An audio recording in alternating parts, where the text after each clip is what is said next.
Scott Simpson. Thank you very much, Mr Speaker. I'd like to join with others in supporting this bill in its third reading. Had the privilege and pleasure of sitting on the Health Select Committee as we considered this bill, and it's a very good practical piece of legislation that clearly has the support of the entire House as far as I can see.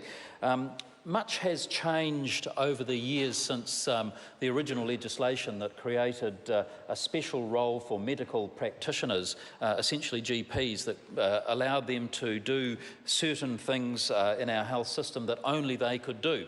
And as the Honourable Ruth Dyson has indicated in her speech, much has changed in the roles that medical practitioners, the way they cope, the way they work, the way they attend to people who are ill in our communities today.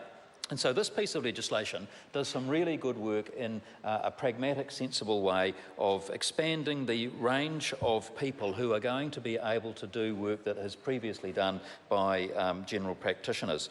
It's electorates like mine and the electorates of my friend and colleague Jackie Deans, large rural provincial electorates where the benefits of this legislation will be most felt positively, because these days modern medicine focuses on caring for people in their own homes as much as possible and not institutionalising them, and that means that our medical people have to go to people's homes. Now that's a very good thing. There are many good reasons for that to occur.